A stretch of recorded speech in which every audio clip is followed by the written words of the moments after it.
Assalamualaikum warahmatullahi wabarakatuh. Apa kabar kawan-kawan ngobrol semuanya dimanapun berada, semoga sehat selalu, masih dalam lindungan Allah Subhanahu wa Ta'ala. Jumpa lagi di sini bersama kami di channel Ngobor, ya channel sekitar cerita-cerita horor lah gitu ya. Masih bersama narator kita nih Mas Ayung yang akan menemani kita kurang lebih 30 menit ke depan. Ya itu saja Mas Ayung. Baiklah. Monggo silahkan Mas Ayung barangkali mau menyapa teman-teman di sana. Baiklah, sebelum ke cerita saya mau nyapa-nyapa teman-teman seperti biasa. Assalamualaikum warahmatullahi wabarakatuh. Bismillahirrahmanirrahim. Apa kabar kawan-kawan ngobor semua? Semoga semua dalam keadaan baik, sehat dan selalu bahagia tentunya kapanpun dan dimanapun saatnya. Kembali kita ketemu di Ngobor, ada Bang Ogan, ada saya di cerita-cerita yang horor ya Bang ya. Terima kasih sekali untuk teman-teman yang masih selalu setia mendukung channel kami di sini dalam bentuk apapun dukungannya. Semoga dikembalikan ke teman-teman dengan hal yang lebih baik lagi. Amin. Dan kita juga kedepannya bisa membenahi diri ya Bang ya, bisa lebih baik lagi, bisa memberikan cita-cita yang bisa dinikmati dan bisa menghibur kita semua tentunya. Baik, ini ada sebuah cerita, tapi sebelum mengawali ke sebuah cerita ya, kita kan ceritanya kan horor ya Bang ya. Kalau horor kan luas begitu ya. Ada sesuatu yang dohir begitu ya. Kalau horor-horor ya tentang ya banyak hal di sekeliling kita. Hal yang menakutkan itu disebut horor. Cuman konotasinya kalau misalnya memang horor yang kita bicarakan umum, apalagi di depan kamera sepertinya, biasanya horor yang kaitannya sama perjumpaan dengan hal gaib, ya, dengan hal mistis. Kalau dulu saya belum berkecimpung asik, belum ini ya, belum jadi artis gitu. Bukan artis jauh sekali. Dan itu bukan pencapaian saya yang saya inginkan asik. Yang pasti sebelum aku di Ngobor, sebelum aku banyak ketemu teman-teman yang membidangi hal-hal yang berkaitan dengan spiritual, pandangannya tentang yang horor itu biasanya ya sesuatu sosok gaib yang maklum, yang biasa ada di sekeliling kita. Tentu saya tinggal di Jawa ya, banyak ragamnya biasanya, kalau enggak pocong, kunti, genderuwo, tuyul, ya yang umum-umum seperti itulah. Beda dengan negara sana ya Mas Ayo. Iya. Bola, vampir, itu yang gini-gini itu. Betul. Di Bali juga beda, di Kalimantan, di Sumatera Barat atau dimanapun itu pasti ada endemik masing-masing begitu. Kalau misalnya di Indonesia tentu di Jawa, kalau kami di sini ya banyakkan horor ya tentang itu. Ternyata setelah menyelami lebih dalam lagi, banyak cerita, banyak pengalaman sama teman-teman. Ya tentu kayak manusia aja Bang. Jadi kalau misalnya sosok, misalnya taruhlah ini pocong, kita bicara pocong. Pocong pun punya strata. Jadi ada yang levelnya masih ya SD, SMP, SMA. Itu berkaitan kuliah. dengan ini enggak? Berkaitan dengan lamanya itu. Betul. Usia berkaitan dengan power, itu berkaitan dengan usia, peristiwa seperti itu. Begitu juga sosok kunti. Yang kita tahu umumnya itu bajunya putih, paling hebat merah. Padahal ada yang lain lagi sampai yang bajunya itu warnanya itu rada hitam-hitam keunguan seperti itu ada. Tapi mereka itu yang udah sejenis kayak itu udah powernya udah kuat banget. Dia itu nggak biasa namping. Kalau yang hijau nggak ada ya Mas Ayung? Kalau yang hijau gitu? Ya tergantung. Kalau kemerdekaan kemarin yang merah putih. Kalau yang hijau nanti dikirain lontong katanya. Iya. Ya, seperti itu. Ya, betul. Tapi kalau ada hal-hal yang baru mungkin teman-teman juga dapat di channel lain atau apa di obrolan-obrolan lain ya, ada pengalaman sendiri. Nyatanya juga kunti, mungkin ada yang baru di Ngobor atau pas di Nilas Luhur ada yang namanya kuntilanang. Itu merah laki-laki. Ada itu emang? Ada laki-laki. Jadi dia itu ciri-cirinya ya hampir sama yang perempuan, cuman dia tegap begitu ya, lebih tegap dan dia soliter. Artinya dia itu enggak gerombol atau misalnya di tempat-tempat umum seperti itu enggak, tapi lebih banyak tapak. Itu ada yang ini Mas Ayung, ada yang tanya sih, kenapa sih? Aku kan nggak tahu kan, aku cuma membawakan sih ya. Nggak membawakan, maksudnya kan cuma ini aja. Maksudnya kok kenapa sih penampakan untuk daerah-daerah tertentu itu berbeda? Itu kaitannya sama apa gitu? Kalau detailnya itu umpama di sini kan rata-rata kayak gitu kan, pocong di daerah lain kayak Mas Ayung tadi ngomong gitu kan. Itu kaitannya sama apa Mas Ayung? Kalau yang saya tahu, kenapa di daerah masing-masing berbeda.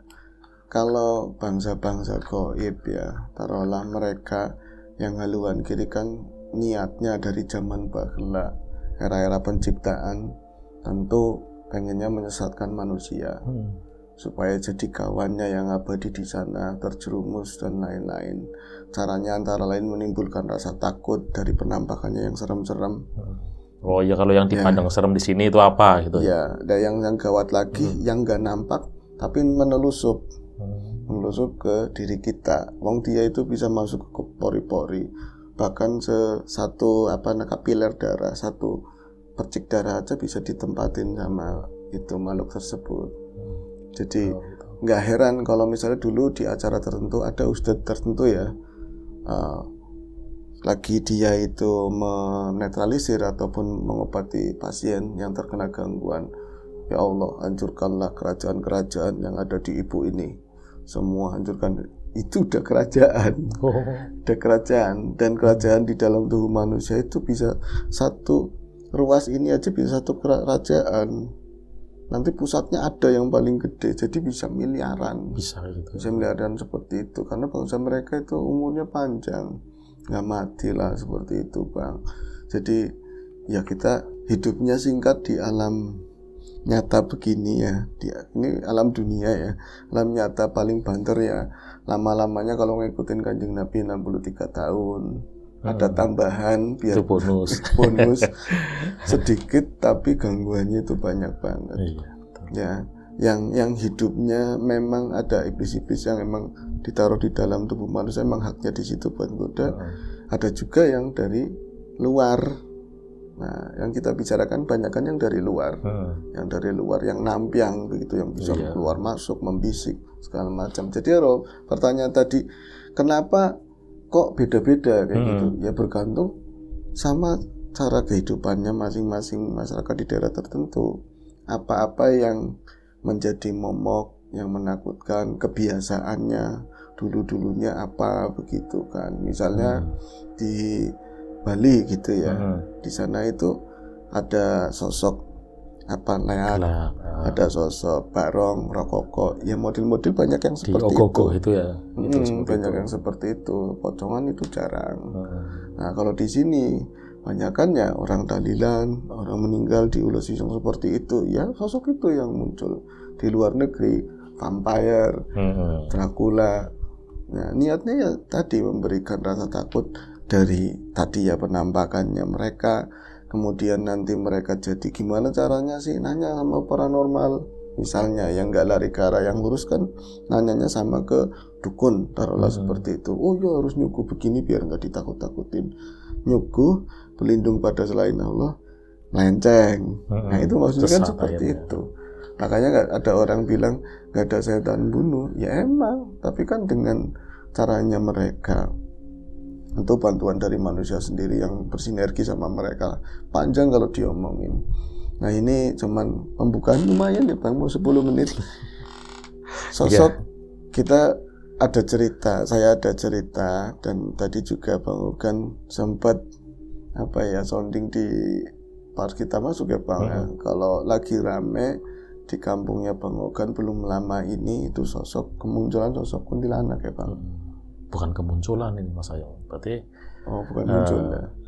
Enggak muncul nampak, cuman sesekali ada penampakan seperti itu, dan ada sesekali orang itu dalam tanda kutip ya, atau setiap malam itu kan jam 2 pasti, jam 2 malam, jam 1 sampai jam 2 malam itu kalau ada orang lewat itu pasti dia itu di depan seperti itu, rambutnya terurai terus sisiran sambil kayak foto didis kalau nyanyi apa itu ya, bersenandung gitu, cuman pelan kayak gitu. Itu kan akhirnya jadi seperti apa gitu kan suasana. Orang ini akhirnya kan menimbulkan kayak banyak spekulasi-spekulasi yang kadang bisa iya, bisa enggak, seperti itu Mas Ayu. Iya. Dan pada pada kenyataannya itu tepatnya bukan di tempat aku sih, tapi temanku itu kan yang bercerita. Itu pada nyatanya itu yang akhirnya kan dikait-kaitkan sama hal-hal yang namanya pesugihan Mas Ayu. Yang tadinya itu orang dulunya itu biasa-biasa saja, bahkan kehidupannya di bawah standar lah itu yang secara ekonomi itu kan. Tapi setelah ada peristiwa seperti itu kan pas kebetulan kemungkinan kan taraf hidupnya ada peningkatan bahkan drastis lah dalam jangka waktu dekat seperti itu. Itu kan ada nggak sih yang seperti itu? Iya, permunculannya pertanyaan yang muncul, apakah mungkin pesugihan melalui metode atau sosok gaib tersebut? Ya, itu, ya sangat mungkin, dan banyak kasus yang kemudian kami pernah lihat, pernah kita cermati bareng-bareng, yaitu ya salah satunya itu. Jadi pesugihan lewat tadi ya sosok kuntilanak ada, terus ada juga yang ekstrim kuntilanak yang cowok. Kalau itu duit yang diambil udah pernah diceritain sih, ya tidak mengenal waktu, begitu berhenti saat adzan doang, nanti bisa jalan lagi begitu saja. Dan itu nominalnya pun nggak yang ece-ece, itu sangat kuat sekali. Kalau yang kayak tadi perempuan bisa juga ya kunti kayak gitu disinergikan, maksudnya kita bersekutu, kita bersihkan lewat kuntilanak juga bisa tentu bisa sekali Bang. Ya tentu ini semua kalau orang biasa kan kayak kita lah, terus misalnya ada tekanan ekonomi, munculnya kan seperti itu, kesenjangan, perlakuan yang kurang baik dari kawan atau keluarga, disendirikan, diasingkan karena masalah ekonomi, karena masalah pencapaian, kemudian iman kita terus nggak ada yang buat sharing ke tempat yang salah, kemudian muncul ide seperti itu. Makanya kita kalau misalnya lagi ada kasus seperti itu terus merugikan orang lain, mesti lawannya dukunnya. Karena seperti apapun, kayak kita itu punya keinginan kayak apapun, kita nggak bisa mengaplikasikan kalau nggak ada yang paham. Gitu itu ada istilahnya apa ya Mas? Perantara seperti itu. Ada perantara, makanya pasti urusannya sama dukunnya dulu, kayak gitu. Yang udah seperti itu. Yang kita pengen punya nangkep ikan tangan kosong sementara itu kali gede, ya harus ada jaringnya, harus ada macam-macam. Nah kalau nggak ada ya nggak jadi. Makanya benturannya sama dukun-dukun tersebut yang memiliki tadi ya, dari laku spiritualnya, dari tapanya, akhirnya bisa dapat bantuan untuk bisa akses ke sana, begitu Bang. Dan sangat mungkin itu.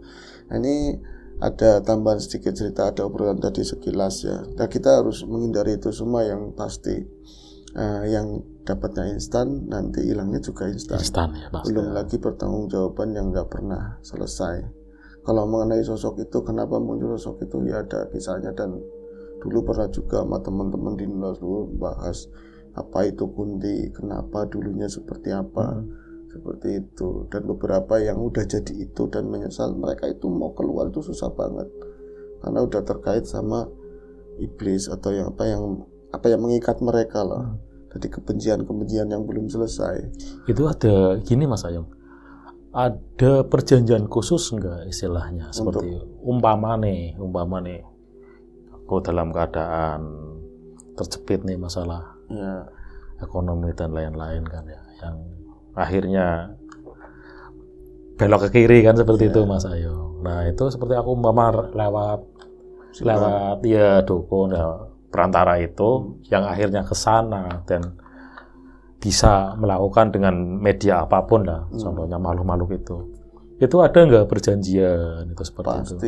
Pasti ada perjanjian. Yang kadang yang paling itulah yang dinamakan tipu daya. Kalau memang misalnya Bang Ogan dan keluarga amit-amit jangan sampai terus melakukan perjanjian, itu genah itu jelas sampean itu memang berniat beritikat untuk melakukan itu dan ada transaksi.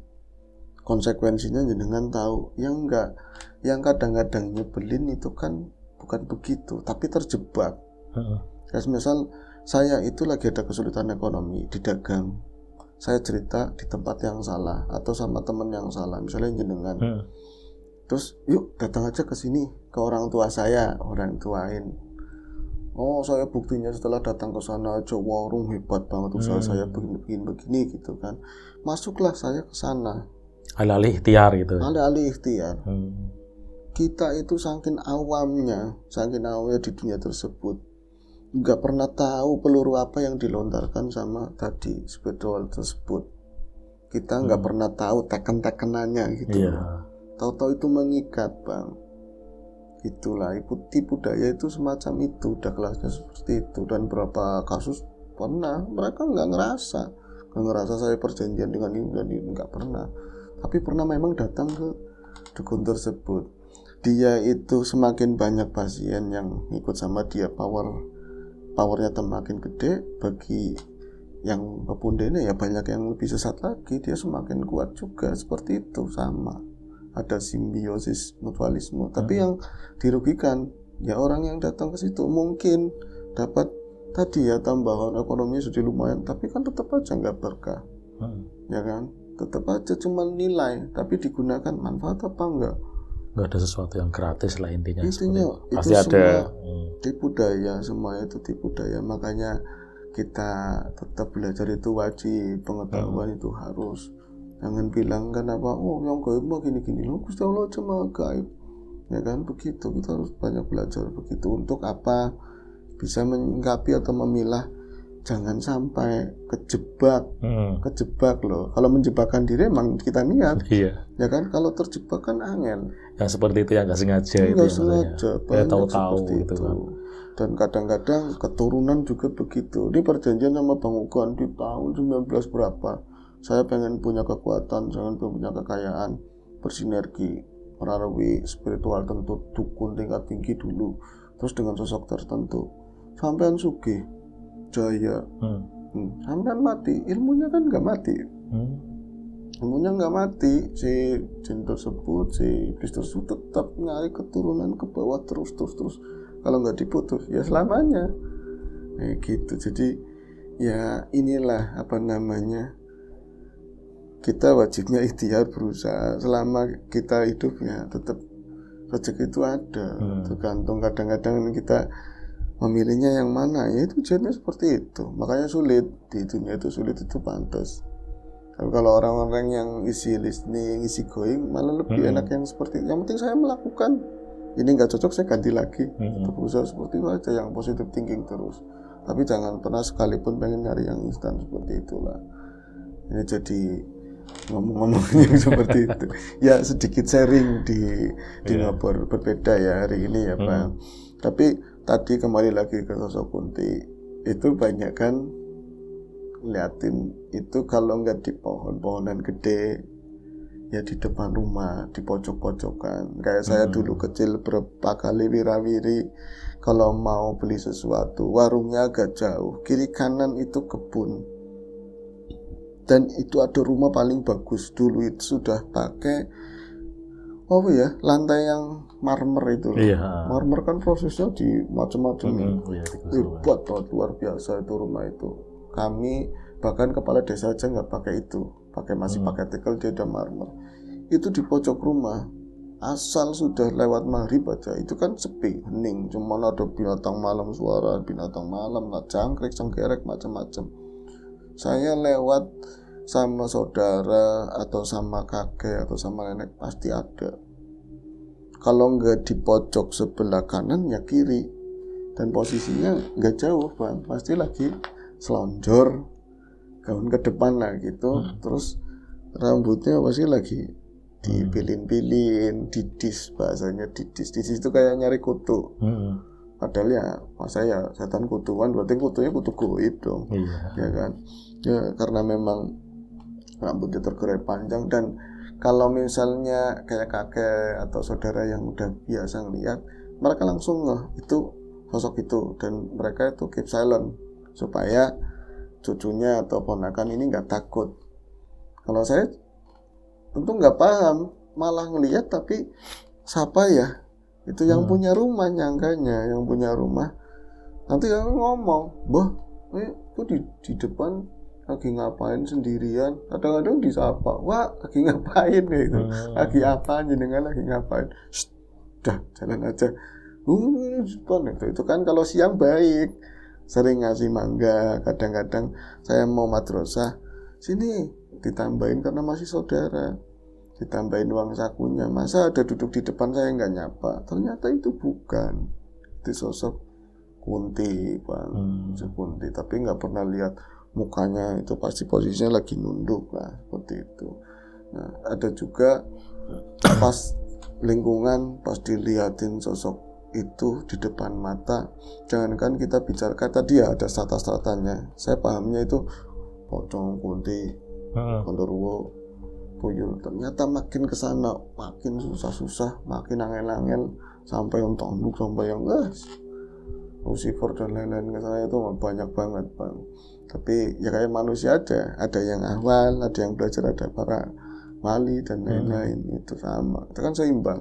Itu hati kembali ya, dilihatin sosoknya Kunti, hawanya aja mau nggak takut gimana, nggak mau takut gimana, wis backgroundnya kebun, rumah tua, pas di depannya itu wong tadi nggak ada, tahu-tahu ada selonong, ya kalau nggak mabur, selepet begitu. Layangan, ya layangannya siapa, wong di kebun, tahu-tahu mau digrok bahasa orang sini tuh, tahu-tahu seret di depan, pupurannya kandel katanya, bedaknya itu saking tebelnya, ada celong-celong hitam begini matanya, rambutnya itu jiwa begitu. Siapa yang ngeri? Siapa yang nggak ngeri? Kalau yang orang yang kuat banget mungkin yang nggak pernah lihat, yang ngomong lah baru sosok kayak gitu. Cuy, energinya cuy, ya kan, suasananya aja udah seperti itu. Bahkan mungkin orang-orang yang biasa ngeliat pun akan kaget duluan. Kalau orang-orang yang udah tingkatan tertentu sih, dia belum datang udah ngerasa, ini sense-nya udah beda. Jadi ada lebih, dia lebih prepare gitu. Oh mau datang sosok ini. Itu pun kadang-kadang apa itu modelnya begini banget, kadang-kadang yang memble, yang apa itu ada Kunti, ada bolongan sundel beda, ada kolong wewe, macam-macam banget. Itu sesuai apa yang pernah digambarkan sama orang tua, cerita-cerita epik masa lalu seperti, ya itu munculnya yang gitu-gitu. Kalau di sini tahu-tahu ada Dracula, yang kelihatan ya kita akan nyangkanya orang apa, karnaval kemalaman, ya kan, bukannya takut, gitu ya. Iya, artinya orang karnaval nggak takut, jadi dia salah kostum begitu loh. Ya begitu aja Bang. Jadi lagi dulu kecil saya pernah begitu ya, itu sepi banget di bawah pohon gayam. Pohon gayam itu pohonnya biasanya pinggir-pinggir kali, terus ini oyot-oyotnya, akar-akarnya itu kalau pohonnya gede banget bisa buat ngumpet orang, buat ngumpet bocah. Sering kalau pagi itu saya ambilin yang jatuh-jatuh, nanti dipecahin, dia mirip kayak apa ya, ada anunya terus dipecah begini, nanti bijinya yang direbus, pahit-pahit gurih lah, empuk gitu. Itu di bawah-bawah selag-selagan itu loh, di bawahnya itu ada sosok itu deket banget sama rumah. Kadang-kadang kan mau nungguin bocah belajar kelompok dulu, masih pakai lampu tempel, belum ada listrik, di depan cuma ada ceplikan itu yang dari bambu dikasih sumbu-sumbu. Bocah kok nggak datang-datang, mbah, ora teka-teka kan aku. Lah sih apa ora, jadi apa enggak? Saya nengokin. Dulu itu udah ada kaca, ada hordeng. Saya ngeliat begini, sepi, bocah-bocah belum datang. Saya ngeliat begini lagi rada miring, ketemunya putih-putih di sana, di oyot-oyot, di akar-akar gayam. Itu sih apa? Padahal kemarin-marin dulu aja ngeliat, tapi posisinya saya nggak ada di dalam kaca. Itu sosok kuntilanak. Tapi saat itu juga penasaran, itu sih apa? Pengen ditegesin gitu loh Bang. Itu sih apa ya? Geser apa enggak, apa tutupan itu apa ya, karung beras. Saya pikir begitu, tapi kok gelap begitu, harusnya nggak kelihatan. Lo kok ya geser. Kadang-kadang cuma kayak gitu doang. Tadi keplak sama Mbak. Apa sih kamu itu malam-malam ngeliatin kaca? Nanti diliatin dah. tambah lagi emang wis diurui, emang udah diliatin baru ngomong kan terlambat. Kayak orang udah jatuh, hati-hati nanti jatuh kan nyebelin. Kayak gitu Bang. Jadi liatin sosok itu saat itu sampai setua ini belum pernah adu rai begini adu muka itu belum pernah untuk sosok itu loh ya. Tapi kalau tiba-tiba jalan depan gitu nggak pernah itu agak jauh dan jauh apa dekat tetap 500. Nggak maksudnya jauh atau dekat, jauh ya dekat ya jauh. Anehnya di Goib begitu. Ini berbagi pengalaman lucu-lucuan aja ya. Jadi karena kayak gitu, dia di pohon. Padahal sih mungkin nggak nangkring, cuman ada di situ lah. Karena aku penasaran, dia lagi wujud yang cantik, misalnya cantik kok, tinggi, seksi begitu kan. Ya dalam pandangan saya masih muda dulu, masih ya SMP SMA begitu kan. Kok ada itu, nggak takut. Kalau dulu anak-anak humoritis ya, kalau misalnya ada setan jerangkong, setan kayak gitu terus malah dioyok-oyok, maksudnya dioyok-oyok itu dikejar-kejar. Wah, rame dioyok-oyok begitu. Nah jadi pas ngeliat begitu, ya dalam wujud yang cantik gitu ya, saya ngomong sama teman-teman, tuh di pohonan ada tuh, saya kita di sawah lagi nyuri ini apa kenakalan remaja ya, singkong, lagi nyapu singkong berapa orang, kadang-kadang nyuri apa tuh jagung manis punya tetangga sendiri. Ya sebenarnya lumrah bocah-bocah begitu. Nanti tuh di pohon di kadang-kadang ada yang nggak lihat. Nanti beberapa ya Allah itu tuh udah jangan diperhatiin, geser jangan di sini, jangan udah biarin dia ngomong kayak gitu. Nanti sih yang lain nyabutin singkong atau apa, saya ngeliatin begini ya Bang, itu jauh. Tapi ketika saya penasaran, di sini dekat. Di depan. Ya di depan tapi ya jauh, tapi di depan jelas banget. Kalau misalnya dia lagi cantiknya cantik aneh, cantik yang terlaluan gitu loh, yang ada dari daya tarik yang deep banget. Cantik banget gitu loh, yang dalam gitu loh, yang ada daya sensualitas yang luar biasa kayak gitu. Tapi kalau yang hancurnya luar biasa kayak gitu. Jadi intinya di hati kita sendiri, kalau kita kuat, misalnya dilihatin sosok apa ya, jegrik, pocongan atau sosok tersebutlah, mau gondoro mau apa, itu di depan kita, kebenaran atau enggak. Biasanya kalau kita lagi fokus banget, kalau kita posisi normal banyak yang kita pikirin nggak terlalu, tapi kalau lagi sakit itu kan pengennya sembuh aja, yang pikirin pengennya sembuh, jadi lebih fokus, melihat apa aja lebih fokus. Melihat begitu takut pasti deg tambah gede, banyak kan begitu. Nggak semuanya tapi banyak kan begitu. Tapi kalau kita misalnya emang nggak takut, itu kuasa Allah ada seperti itu, ya pergi sendiri. Tapi ya tetap aja sih namanya ya menakutkan. Beda dimensi juga ya Mas. Iya, cuman kan kalau kita pengetahuannya ngerti, pengalamannya tahu, paling enggak lebih bisa anak saya mek lah Bang, bahasa Jawanya itu ada dasarnya. Nanti ketemunya ya Gusti Allah lagi, iya ya kuasanya. Dia yang maha hidup bisa ada hal seperti itu. Kalau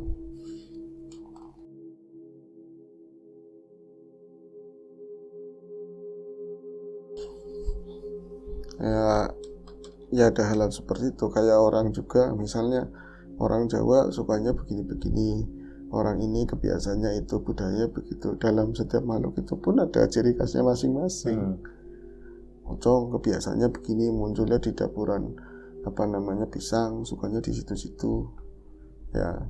Kalau bambu-bambu identik gondoruo kayak gitu, udah sendiri-sendiri.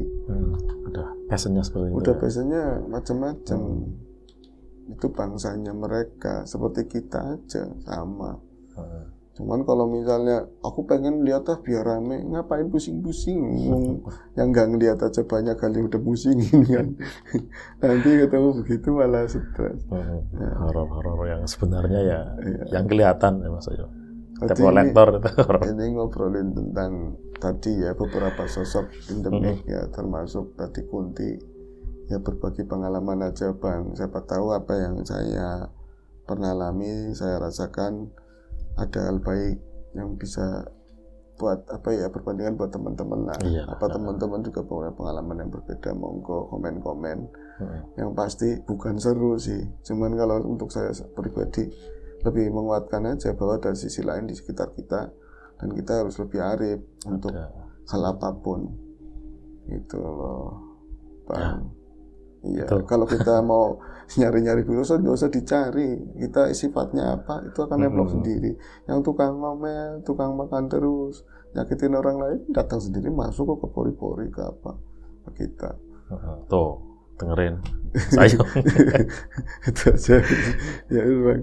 Ada ya Mas Ayu? Ya wis. Ya itu saja, ini benar-benar ngobrol ini enak ya Mas Ayu. Nggak terasa ini udah 30 menit lebih lah.